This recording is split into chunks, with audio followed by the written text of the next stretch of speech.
Bonjour tout le monde, très heureux de vous accueillir pour cette nouvelle séance de votre matière droit des assurances.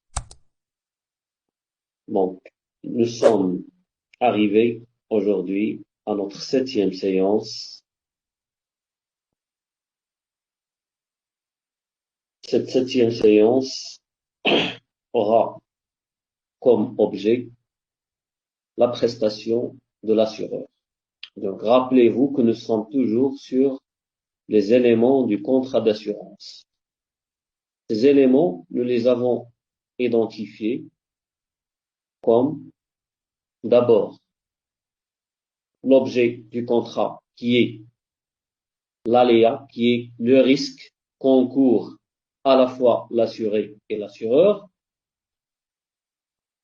Ensuite, deuxième élément important du contrat, la prime, qui est une somme d'argent payée par l'assuré ou bien par le souscripteur afin de garantir que l'assureur va présenter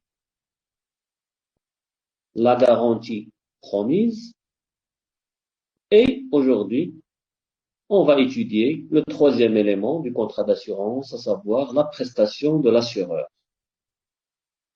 Donc, c'est cette somme d'argent maintenant que doit payer l'assureur et non pas l'assuré, l'assureur à l'assuré, en contrepartie de l'ensemble des primes qu'il a versées auparavant, et parce que le risque, cet aléa dont on a parlé, s'est réalisé. Donc, au cours de cette séance, il s'agit de mettre l'accent sur deux grands points. D'abord, les caractères et les formes de la prestation promise par l'assureur, d'un côté, et d'un autre côté, l'étendue et les limites de cette prestation. Autrement dit, on va voir comment cette prestation est présentée, quelle forme peut-elle revêtir, est-ce qu'il est toujours pécuniaire ou bien il peut être présenté sous une autre forme, et quel est le montant de cette prestation. Comment on détermine la somme d'argent que doit verser l'assureur à l'assuré, parce que le risque s'est réalisé. Donc, commençons par notre premier grand point, les caractères et les formes de la prestation. Donc, je viens de dire que pour que l'assureur présente une prestation, elle est obligatoire que d'abord le risque se réalise. On ne peut pas demander à un assureur de présenter une prestation alors que le risque ne s'est pas réalisé. Cela, généralement, est une condition dans le cadre des assurances de dommages. Mais dans le cas des assurances de personnes, de capitalisation plus précisément, il n'est pas obligatoire que le risque se réalise. Parce que nous avons établi un contrat avec une échéance. Ça veut dire avec un terme, avec une date de fin de contrat. Une fois cette date de fin de contrat arrive, dans ce cas, l'assureur doit présenter la prestation. Donc, les conditions pour que l'assureur présente la prestation, soit la réalisation du risque, soit l'arrivée du terme, ça veut dire l'échéance du contrat, notamment dans les contrats de capitalisation. C'est notamment ce que précise le législateur dans l'article 19 de la loi 1799, formant Code des assurances, en précisant en ces termes, lors de la réalisation du risque garanti ou à l'échéance du contrat. Donc, deux conditions. Soit la réalisation du risque, soit l'échéance du contrat, le terme du contrat.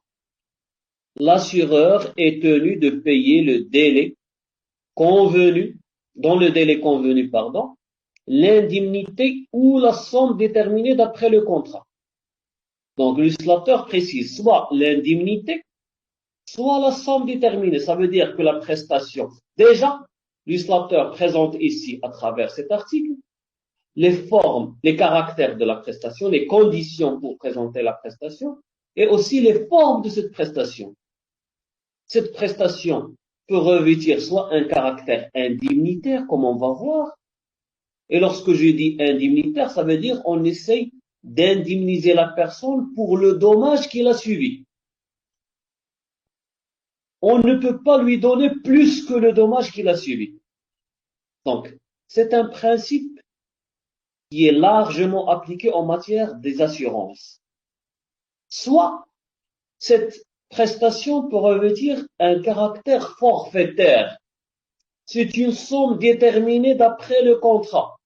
Donc déjà le contrat a déterminé une somme forfaitaire que l'assureur est tenu de présenter à l'assuré à la fin du contrat, notamment dans le cas des contrats de capitalisation. Mais aussi c'est un principe qu'on applique aussi pour plusieurs assurances de personnes. Lorsqu'on connaît déjà, lorsqu'on établit le contrat, quel est le montant d'argent que je vais recevoir une fois le risque se réalise, dans ce cas, c'est un caractère forfaitaire et non pas indemnitaire.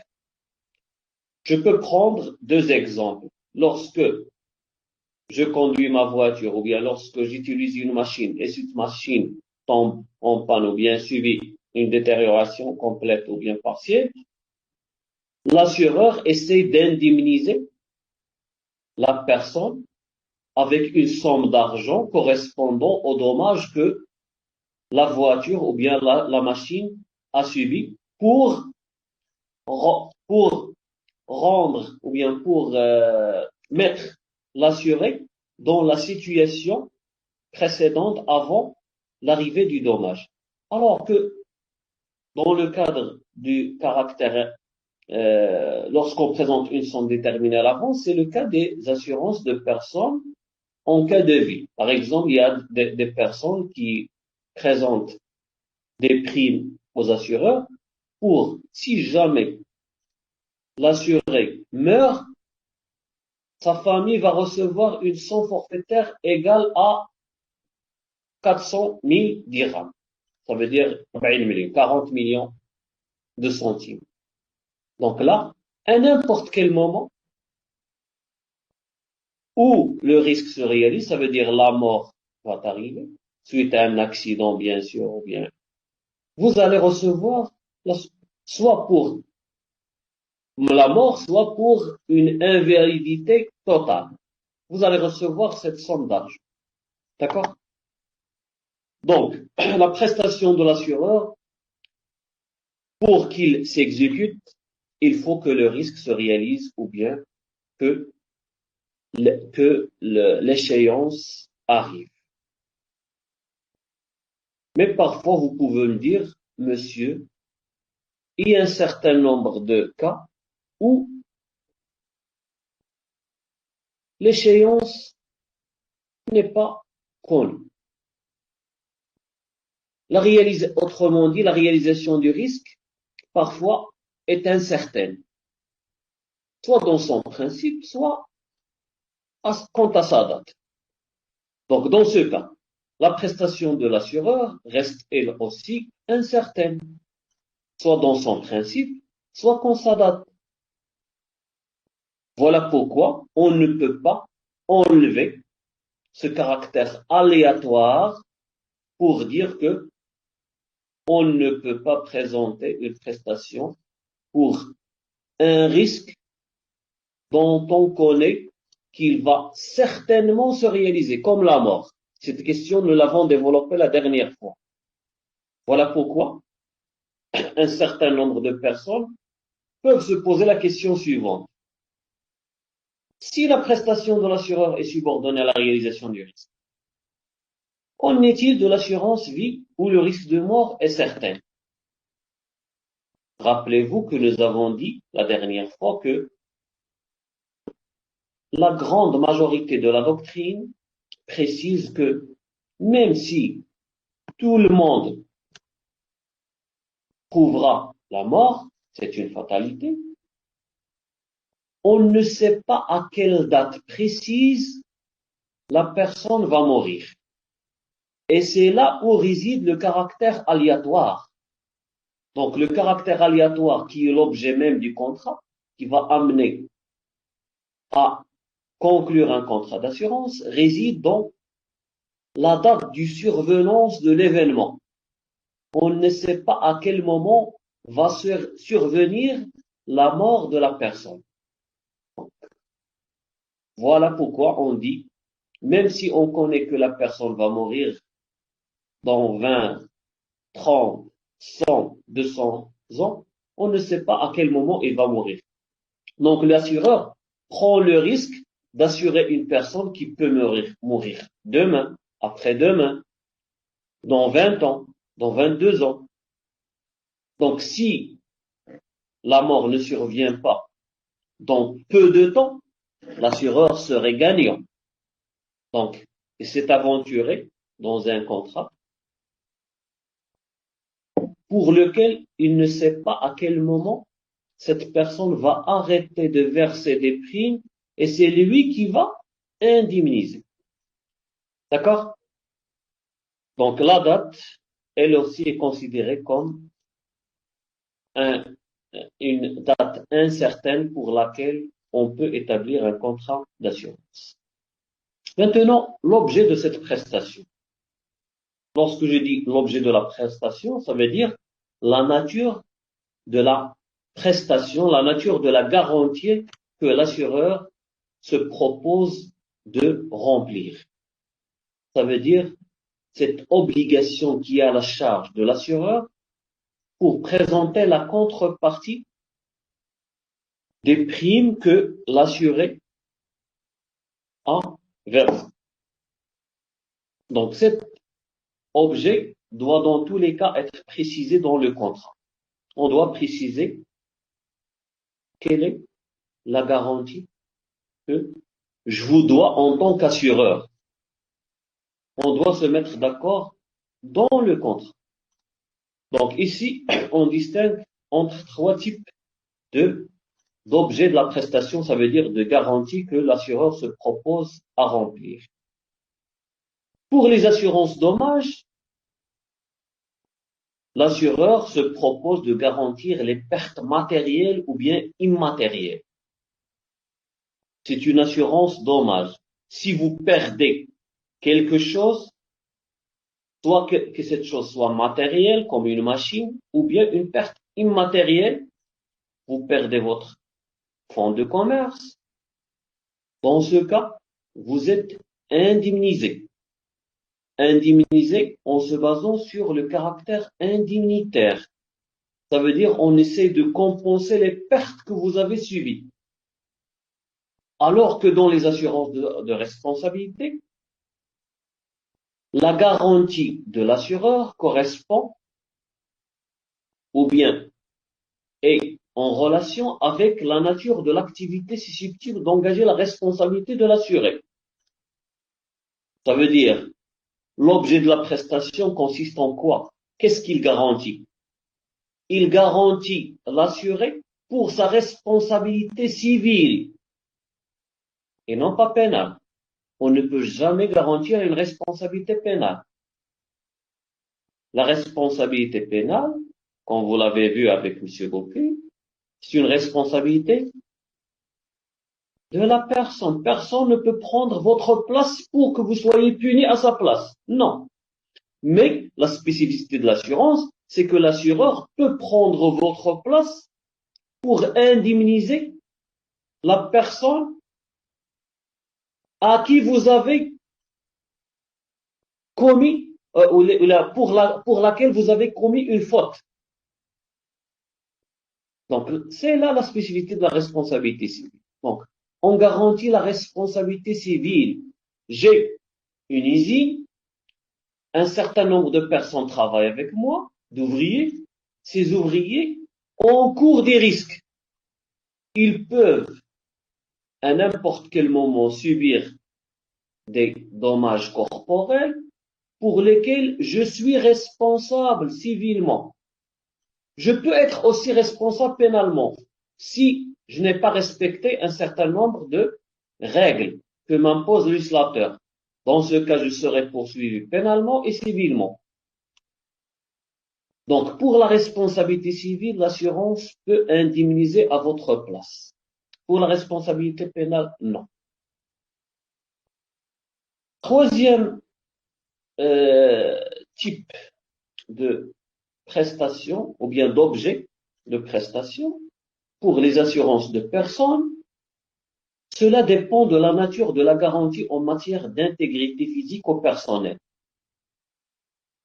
Ça veut dire, on essaye de préciser dans le contrat quel est que on vous doit en tant qu'assureur de l'argent, une indemnité, une somme forfaitaire pour les cas de maladie, de décès, d'incapacité partielle ou bien totale, de retraite, de perte d'emploi. Donc ce sont des objets qui peuvent être assurés et pour lesquels on peut recevoir une indemnité si jamais on tombe malade. Si jamais on décède, l'assureur va indemniser notre famille, mes enfants, ma femme, en cas d'incapacité, ainsi de suite. Donc l'objet de la prestation, en fin de compte, diffère selon la nature et le type des assurances. Donc l'objet n'est pas le même en assurance de dommages, en assurance de responsabilité, en assurance de personne. Et le tout doit être précisé dans le contrat. Maintenant, quelle est la forme de cette prestation? Donc, généralement, lorsqu'on parle de prestation de l'assureur, c'est une prestation pécuniaire. Ça veut dire, c'est une somme d'argent que l'assureur présente à l'assuré. C'est ce que préfère la majorité des assurés. Mais la question qui se pose, est-ce que c'est la seule forme possible? Autrement dit, est-ce que l'assureur ne peut pas présenter une autre forme de prestation autre que pécuniaire, comme par exemple présenter un certain nombre de services? Bien sûr que oui, et vous pouvez le constater dans notre vie quotidienne. Combien de fois, lorsque vous assurez vous n'assurez pas tout simplement pour recevoir une somme d'argent. L'assureur peut vous proposer des services. Parfois, ce sont des services qui sont présentés gratuitement pour faire de la promotion, du marketing.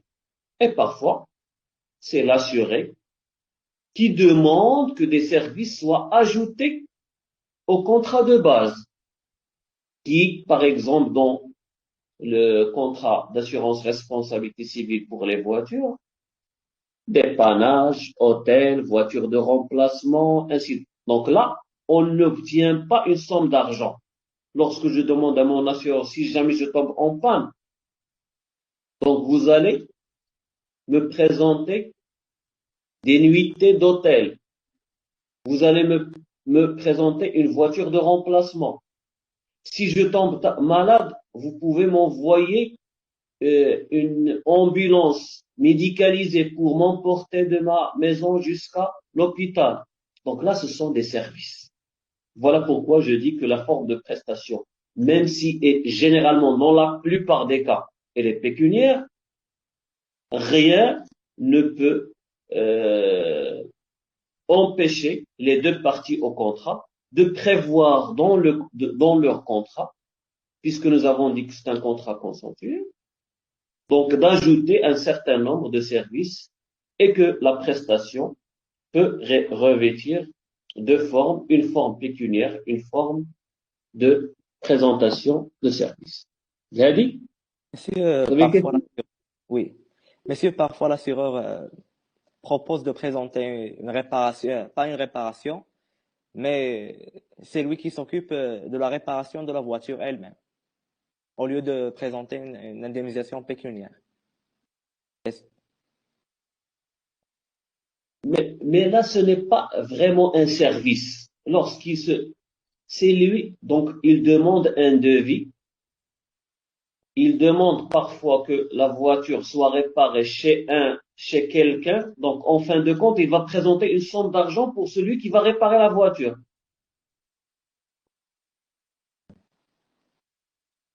D'accord, monsieur Abdelhadi? D'accord, monsieur, merci. Donc, moi, je parle des autres services annexes à la réparation principale.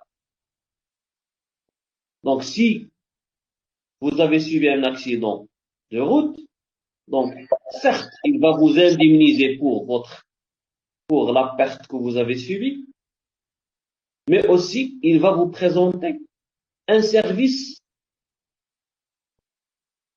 annexe, comme le fait d'avoir une voiture de remplacement le temps que votre voiture sera réparée. Si vous êtes dans un lieu lointain, il va vous présenter des nuitées dans l'hôtel, ainsi de suite. Si Hakim voulait intervenir? C'est bon? D'accord. Donc, il faut conclure en disant que la prestation de l'assureur, en principe, est déterminée à l'avance dans le contrat. Et aussi lors de la déclaration de l'objet du contrat.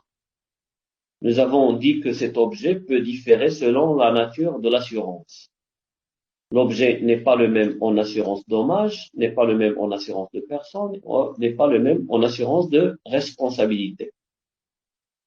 Donc, voilà pourquoi, chaque fois que les termes du contrat sont bien définis, bien précisés, chaque fois que les deux parties au contrat ne trouveront pas des difficultés à déterminer l'indemnité et les services ajoutés à cette indemnité lors de la réalisation du risque ou bien à l'échéance du contrat. Donc, dans les assurances de dommages, comme j'ai dit tout à l'heure, cette somme ou bien cette indemnité, cette prestation est toujours soumise au principe indemnitaire. Qu'est-ce que le principe indemnitaire? Ça veut dire on va vous indemniser pour la perte que vous avez subie, rien de plus. L'assurance ne doit jamais permettre à l'assuré de s'enrichir suite à la réalisation d'un risque.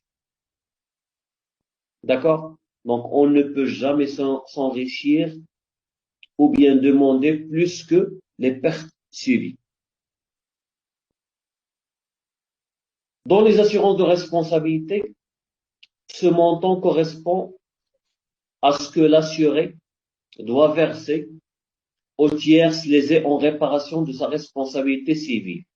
Ça veut dire, en principe, puisque c'est votre faute, puisque vous êtes responsable civilement, en tant qu'assuré, puisque vous êtes responsable civilement, vous devez payer une somme d'argent correspondant à votre responsabilité civile pour la faute que vous avez commise.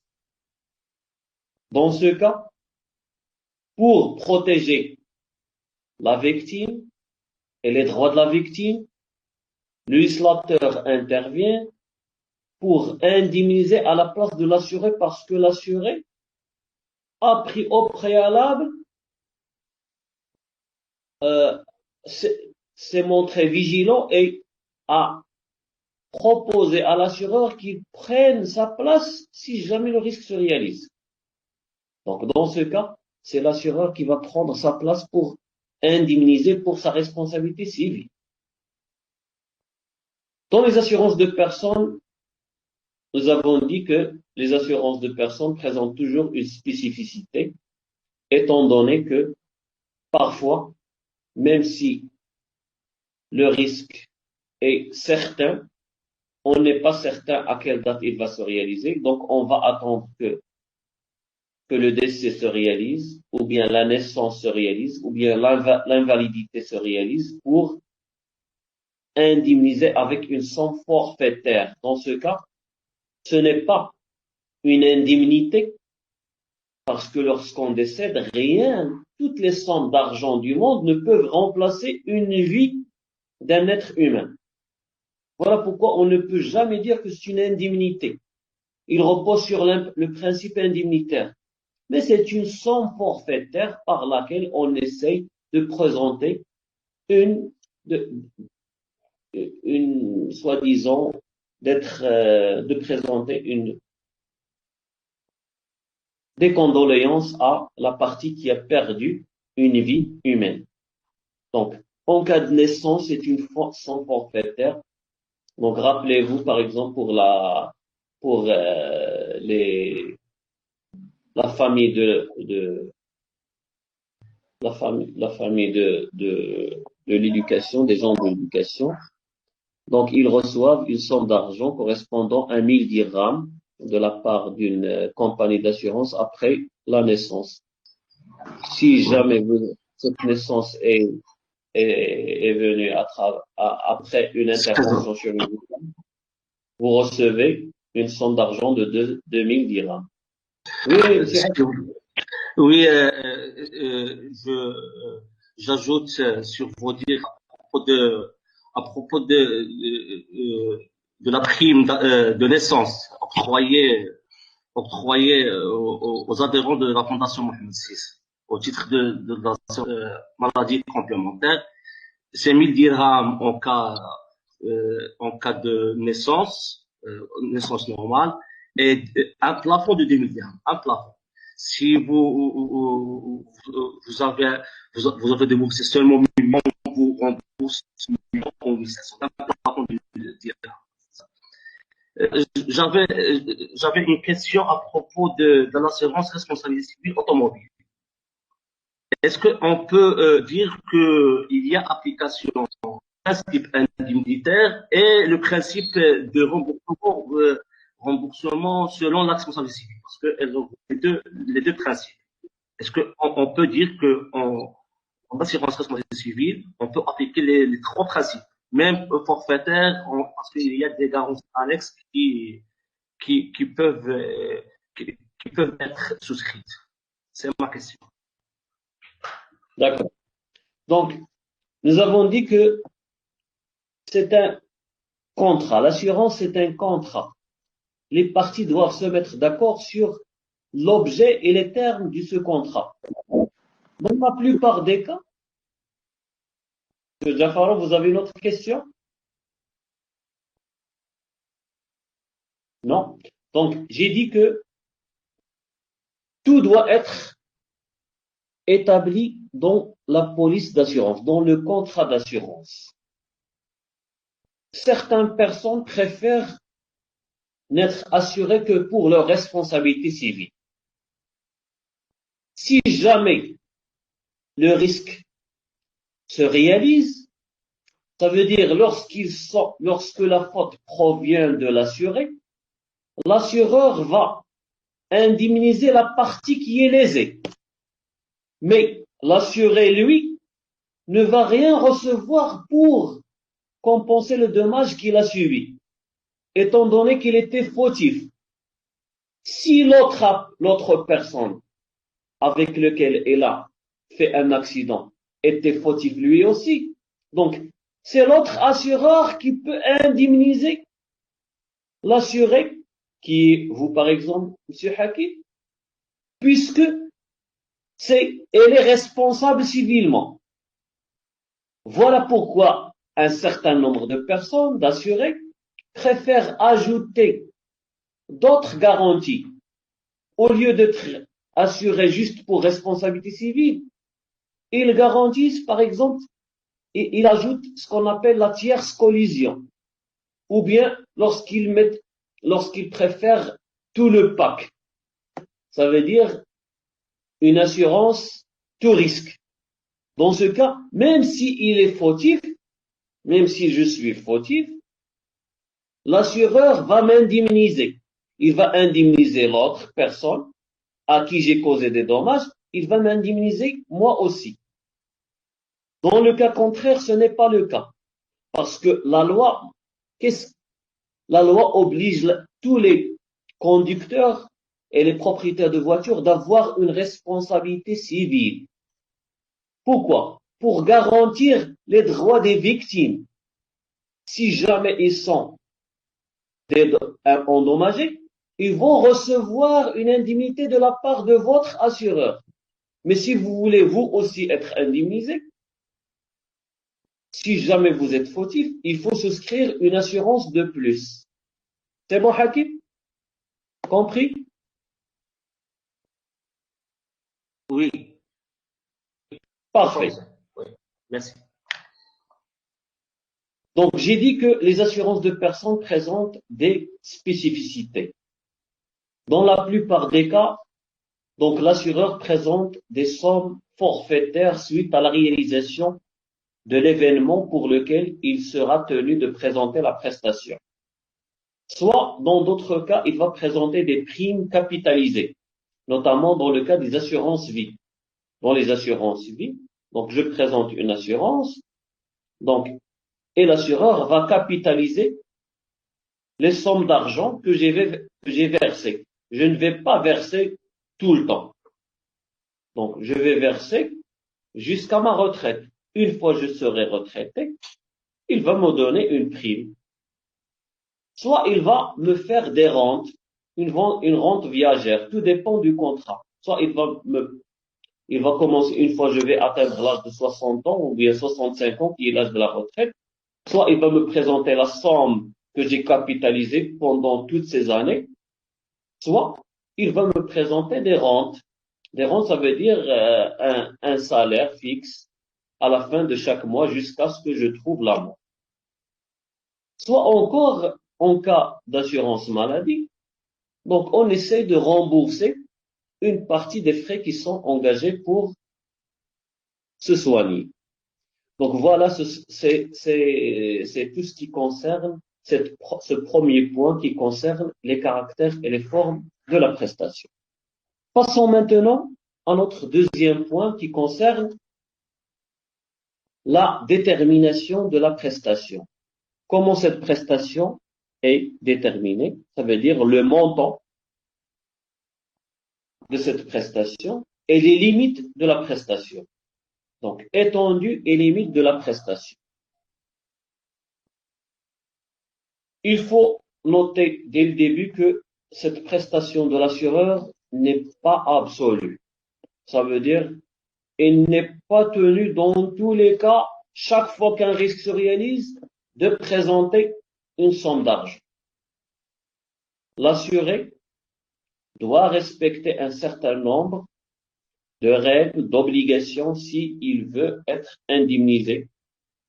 Parfois, l'assuré, même si le risque se réalise, il n'obtient rien parce qu'il a failli à son obligation. Parfois, cette prestation est limitée. Ça veut dire une partie du dommage reste à la charge de l'assuré. Donc, la prise en charge du risque obéit à des conditions et des limites que l'assureur peut opposer à l'assuré chaque fois qu'un risque se réalise. Voilà pourquoi, devant un sinistre, l'assureur d'abord vérifie la légitimité de la prise en charge de ses soins par ses soins, eu égard aux dispositions contractuelles établies avec l'assureur. Donc, lorsqu'un risque se réalise, il va voir est-ce que le risque rentre dans les garanties que je vous ai présentées en tant qu'assureur ou non. Je peux vous opposer que le risque qui s'est réalisé ne figure pas parmi les garanties que je vous dois. Ensuite, il va rechercher si l'obligation de l'assuré ne peut être mise en cause. Notamment lorsque c'est lui qui a provoqué le risque. Donc, si le sinistre ne provient pas de sa faute, ça veut dire c'est lui qui a provoqué le risque, ou que le risque soit exclu par les termes du contrat. Rappelez-vous que lorsque nous avons présenté le risque en tant qu'objet même du contrat, nous avons dit que les parties au contrat peuvent conventionnellement exclure un certain nombre de risques, sans oublier les risques qui ont été exclus par le législateur. Donc, nous avons présenté deux types d'exclusion, exclusion légale, exclusion conventionnelle. Donc, si le risque qui s'est réalisé n'est pas un risque qui est exclu légalement, explicitement par le législateur, ou bien ce n'est pas un risque qui est exclu conventionnellement, ou bien un risque qui est frappé de déchéance, parce que l'assuré n'a pas respecté le délai, par exemple, convenu pour la déclaration du risque. Donc, si vous ne respectez pas le délai, vous êtes frappé de déchéance.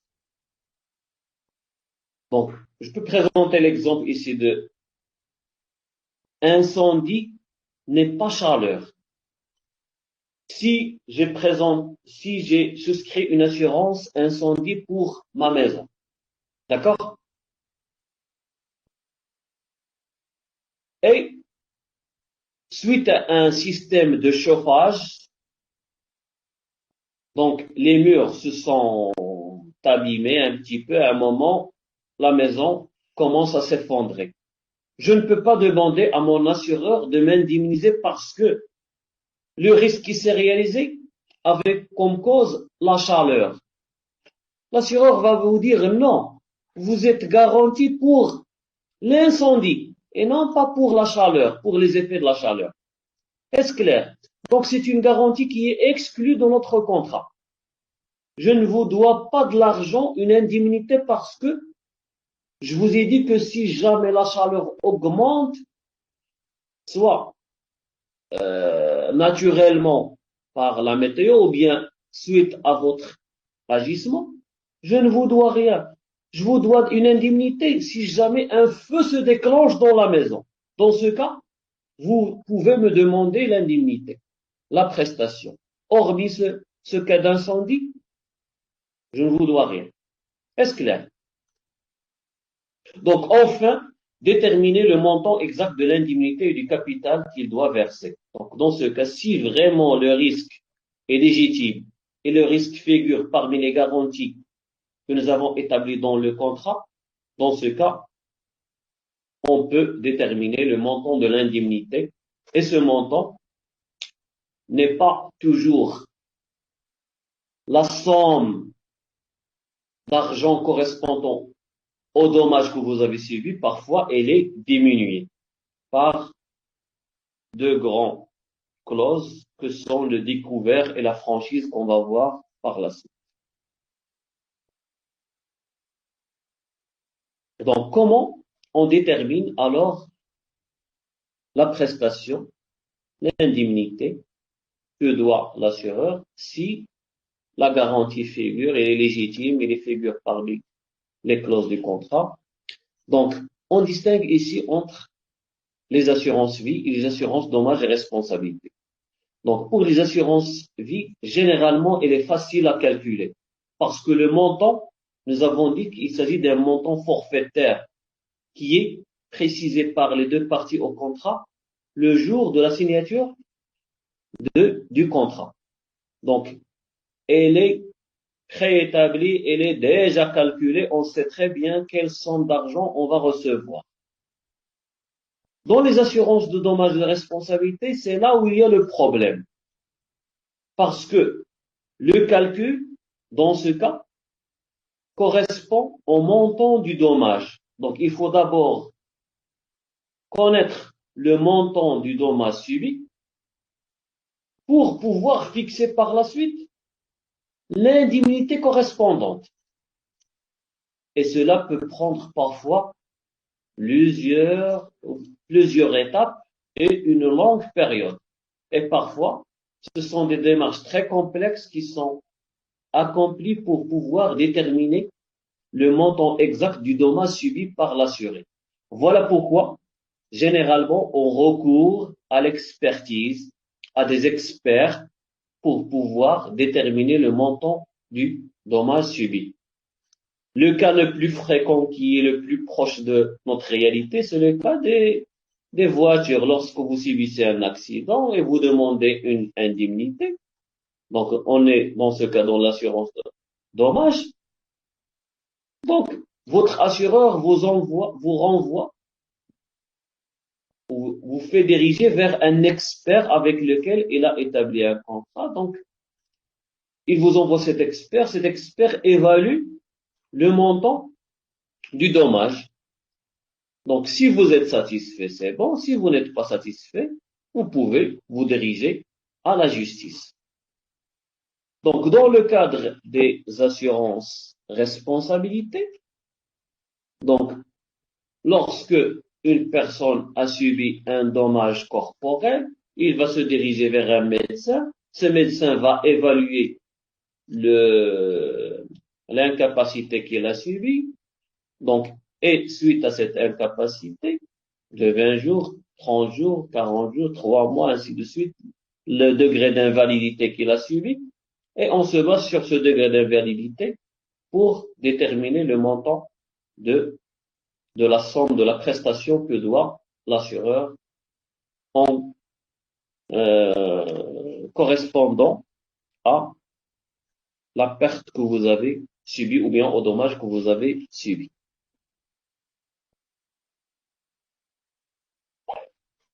Donc, dans les assurances vie, comme je viens de dire, les calculs sont faciles. L'essentiel des calculs purement mathématiques sont opérés en amont, dès la formation du contrat. En assurance de choses, c'est généralement la valeur déclarée. Lorsque vous assurez, vous dites à votre assureur, voilà, j'ai acheté ce bien, ou bien ce bien vaut sur le marché telle somme d'argent. Donc, cette somme d'argent constitue une limite d'indemnisation par la volonté de l'assuré. Donc, ça veut dire quoi?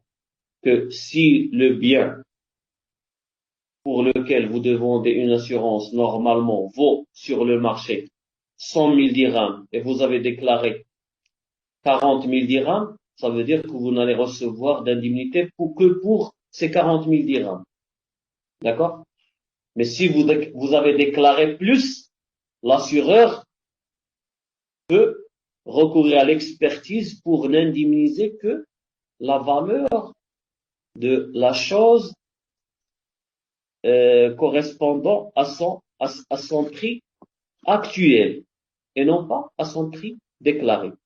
Parce qu'on revient toujours à ce principe indemnitaire qui veut dire que on ne peut jamais recevoir plus que le dommage que nous avons subi.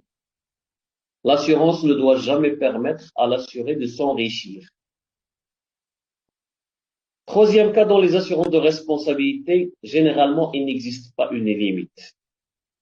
Lorsqu'on est à l'origine d'un dommage que nous avons causé à autrui, normalement, on doit le compenser, l'indemniser pour toute la perte qu'il a subie. Normalement, la responsabilité civile est limitée. Mais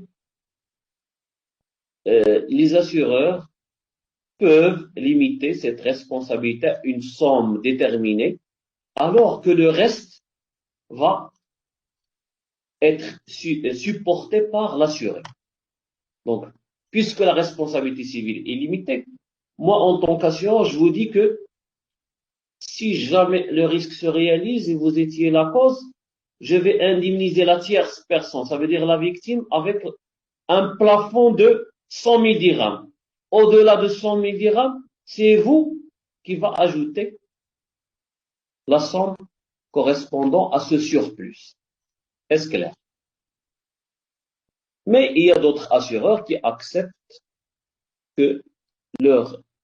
d'assurer la responsabilité civile de leurs clients d'une manière illimitée.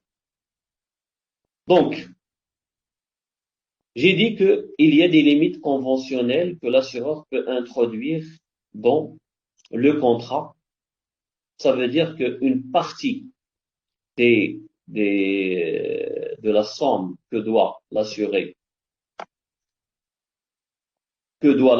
à l'assuré, reste à la charge du client. Donc, la loi 1799 précise qu'il est possible pour les deux parties au contrat de stipuler qu'une partie de l'indemnité soit supportée par l'assuré. On distingue يعني كلامه يا كوتن كاتش لا أنا شيلو كده أنا دكتور أبو بكر ولا بنسني ما ما yang bang tu boleh lagi guys. Vous voulez poser une question?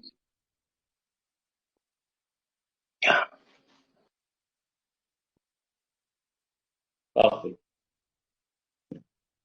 Donc, si vous n'avez pas de questions, je vous ai dit que les deux parties au contrat peuvent se mettre d'accord pour qu'une partie de la garantie que doit l'assureur à l'assuré soit à la charge, ou bien reste à la charge de l'assuré, ça veut dire soit supportée par l'assuré. Je dis bien une partie.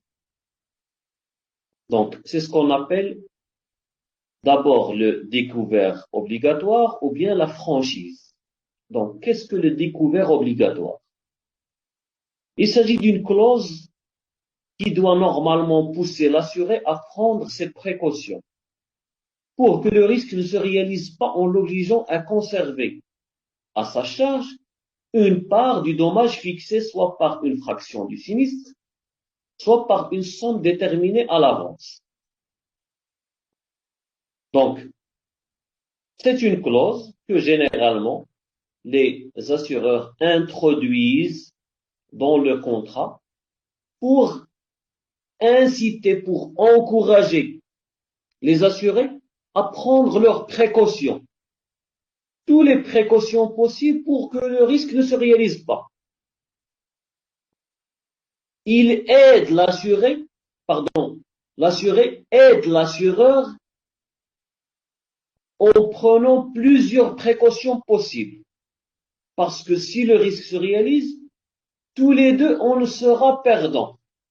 Vous allez perdre la chose et vous allez contribuer avec moi en tant qu'assureur à indemniser. Donc, c'est ce qu'on appelle le découvert obligatoire. Ce découvert obligatoire présente un intérêt pour l'assuré en lui permettant de bénéficier d'un taux de prime moins élevé. Si l'assuré n'accepte pas, il peut non.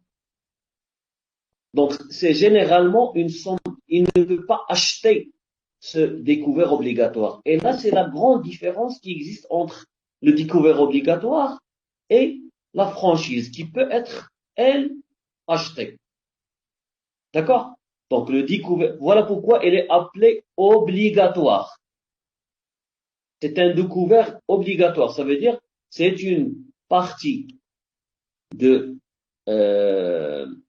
risque qui reste à la charge de l'assuré.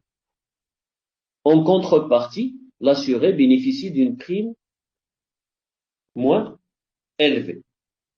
L'assureur bénéficie, lui, c'est le grand bénéficiaire, bénéficie du fait que l'assuré va prendre toutes les précautions possibles pour que le risque ne se réalise pas.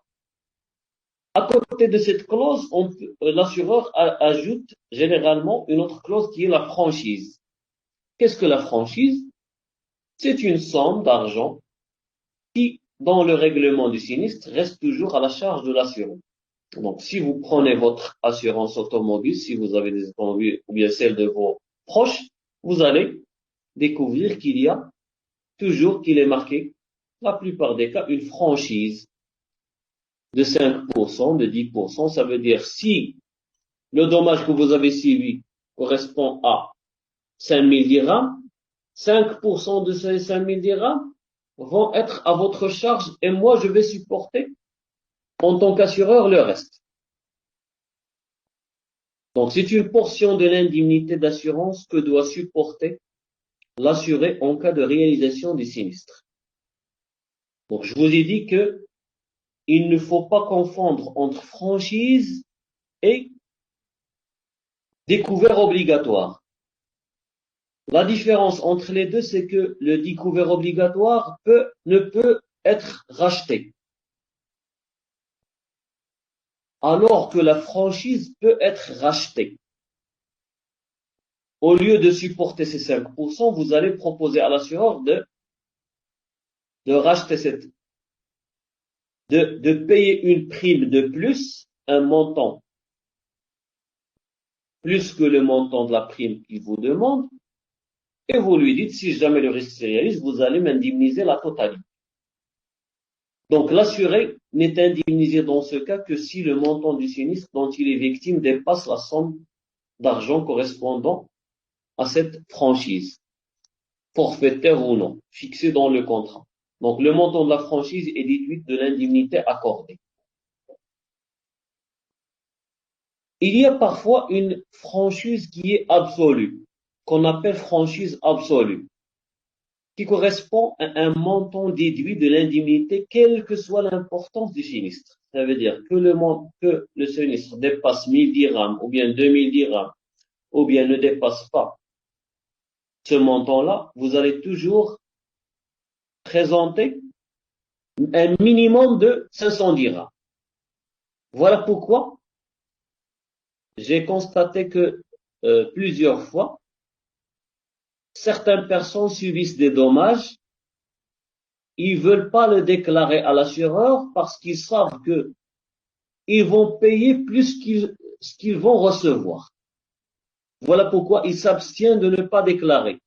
Donc c'est une clause qui est en faveur, là aussi, de l'assureur, qui peut empêcher et qui peut amener les assurés à s'abstenir de déclarer certains risques qui sont minimes, qui sont médiocres. D'accord?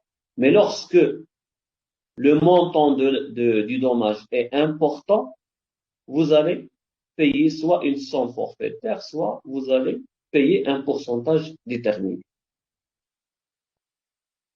Donc voilà deux limites au montant de l'indemnité que doit payer l'assureur à l'assuré. Je vous présente ici un cas de jurisprudence, ici de la Cour de la jurisprudence française. Donc, en 1954, la deuxième chambre civile de la Cour de cassation précise en ces termes: le propre de la responsabilité civile est de rétablir aussi exactement que possible l'équilibre détruit par le dommage et de replacer la victime aux dépens du responsable dans la situation où elle se serait trouvée si l'acte dommageable ne s'était pas produit. Il s'agit là d'une application pure et simple de ce qu'on appelle le principe indemnitaire en matière d'assurance. Donc c'est un arrêt sur lequel se base la plupart de la doctrine pour expliquer qu'est-ce que le caractère indemnitaire en matière d'assurance, responsabilité civile. Donc, en matière de responsabilité civile, c'est le fait de rétablir aussi exactement que possible l'équilibre détruit par le dommage. Et de replacer, ça veut dire essayer de revenir à la situation d'origine, de replacer la victime aux dépens du responsable dans la situation où il se serait trouvé si l'acte dommageable ne s'était pas produit. Donc, dans ce cas, la responsabilité civile amène à réparer intégralement le dommage qui a été subi par la victime, étant donné qu'on doit chercher à ramener la victime et de la replacer dans la situation où il était avant que le sinistre se réalise, sans subir un appauvrissement, mais sans aussi tirer profit et s'enrichir. Donc là, c'est une manifestation, c'est une application pure et simple du caractère réparatoire de l'assurance. Donc, l'assurance essaie de réparer, mais ne peut présenter une somme d'argent pour s'enrichir. Donc, le principe est le suivant. Il faut réparer tout le préjudice, mais rien que le préjudice. Seul le préjudice doit être réparé dans son intégralité. Donc, c'est ce que précise la Cour aussi en 2015. La Cour a estimé que la demande en réparation formulée par la demanderesse tendant au prononcé d'une mesure de remise en état des lieux n'était pas nécessaire à la réparation du dommage qu'il avait subi. La démolition du bien litigieux est suffisante. Donc c'est une jurisprudence qui montre que on ne peut pas demander plus que la réparation du préjudice. La démolition du bien litigieux était suffisant à réparer, le préjudice subi par la victime. Il ne faut pas demander plus que ça. Si nous avons démoli l'immeuble, ça veut dire on vous a réparé. On a réparé le préjudice. Donc ne demandez pas plus. On ne peut pas permettre à une personne de s'enrichir suite à la réalisation d'un risque déterminé. Donc, c'est le même principe qui est appliqué en droit commun. Donc, lorsqu'on dit que la gravité de la faute à l'origine du dommage ou son caractère intentionnel sont sans incidence sur la réparation due à la victime. D'accord, je répète, la gravité de la faute à l'origine du dommage ou son caractère intentionnel sont sans incidence sur la réparation due à la victime. Ce qu'on va calculer, c'est le dommage. Que ce dommage vous est arrivé suite à une faute intentionnelle ou bien non intentionnelle, ce qui nous concerne, nous, en tant qu'assureurs, c'est réparer ce dommage. D'accord? Si il revient au juge pénal de déterminer comment le dommage s'est réalisé pour adapter la sanction selon la nature du fait ou bien de la faute du responsable. Donc, pour prononcer un jugement ou bien un arrêt qui correspond à une privation, à une sanction privative de liberté, nous, en tant qu'assureurs, ce qui nous concerne, c'est réparer le dommage. D'accord?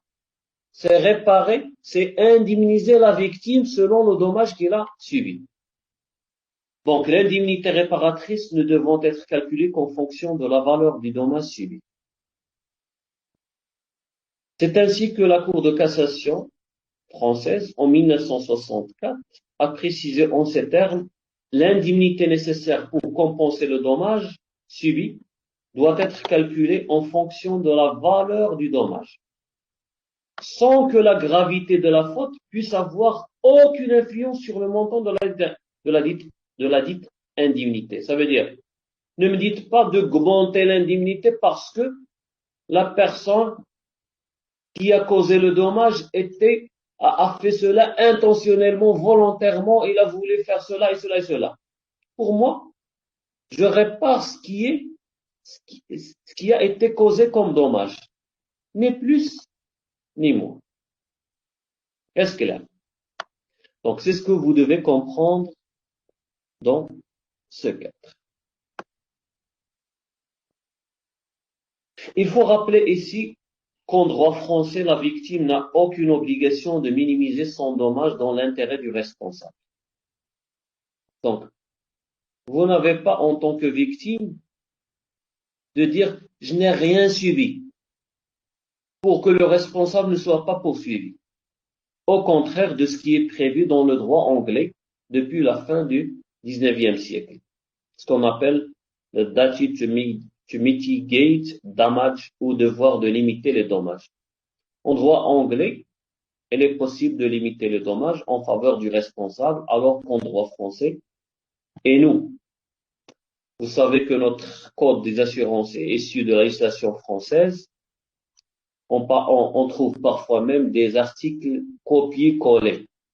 Ils sont rédigés de la même façon. Donc, pour nous, la victime n'a aucune obligation de minimiser son dommage dans l'intérêt du responsable. En France, malgré quelques tentatives, ce devoir de minimisation de son dommage par la victime n'a pas ou peu reçu les faveurs de la jurisprudence parce que les juges ont été toujours à la faveur de la victime. Ils ont toujours prononcé des jugements et des arrêts pour réparer l'intégralité du dommage qui a été subi par le responsable, par l'assuré, pour que le responsable indemnise la totalité. Donc finalement, je vous présente ici un autre cas de jurisprudence que je vous conseille de consulter. Il s'agit d'un cuisinier, c'est d'un cas d'un cuisinier qui avait été victime d'un accident de la circulation à la suite duquel il avait été déclaré inapte à la profession de cuisinier par le médecin du travail, puis licencié par son employeur après avoir refusé un reclassement à un emploi adapté à ses capacités intellectuelles et physiques restantes. Donc la victime avait alors assigné le responsable de l'accident et son assureur en réparation de ses préjudices. Voilà pourquoi la Cour d'appel avait réduit l'indemnisation due à la victime face à son refus d'occuper un emploi adapté à ses capacités.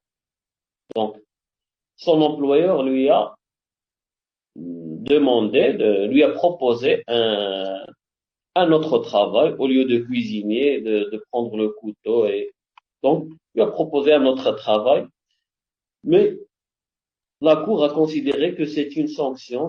On ne peut pas accepter un travail pour lequel on n'était pas formé, on n'avait pas l'ambition. Moi, j'étais cuisinier, donc je devais cuisiner. Donc, voilà pourquoi ils ont présenté un pourvoi en cassation. La Cour de cassation avait cassé cet arrêt en rappelant qu'au regard du principe de réparation intégrale, l'auteur d'un accident doit en réparer toutes les conséquences dommageables et que la victime n'est pas tenue de limiter son préjudice dans l'intérêt du responsable. Donc, voilà pourquoi on confirme, on réitère encore une fois ce principe de la réparation intégrale de la victime. Donc, tout le préjudice subi, mais rien que le préjudice subi. D'accord? Donc, l'assurance répare tout le préjudice, mais ne permet pas à la victime ou bien à l'assuré de s'enrichir. Donc, tout le préjudice, rien que le préjudice. Le propre de l'assurance est de remplacer la victime dans l'état où elle était avant la réalisation du risque. Donc, voilà des phrases qui comportent des principes dont vous devez toujours vous rappeler afin de les utiliser comme argument de votre analyse. D'accord? Donc, sur ce, je termine cette séance qui a été réservée à la prestation de l'assureur, qui est le troisième élément du contrat d'assurance. Donc, si vous avez des questions, je suis à votre écoute pour interagir avec vous, pour vous répondre. Les questions? Oussama, Hamza, Hakim, Abdelhadi, c'est compris? Donc, parfait. Je reste à votre disposition pour vous répondre si jamais, par écrit, si jamais en relisant le cours, en réécoutant le cours, vous découvrirez ou bien vous tombez sur une information qui vous paraît encore ambiguë. Donc, n'hésitez pas à me contacter par message écrit. D'ailleurs, il y a certains étudiants qui le font, et à qui j'ai répondu une fois je reçois vos messages écrits. Donc, n'hésitez pas je suis à votre disposition pour répondre à toute interrogation. Donc, sur ce, on se quitte. Portez-vous bien. Commencez à réviser toutes les leçons, les examens approchent. Il est fort possible que les examens seront programmés vers le 15 ou bien vers le 20 février. D'accord? Donc, bonne chance, bon courage et à très bientôt. À la semaine prochaine, Inch'Allah.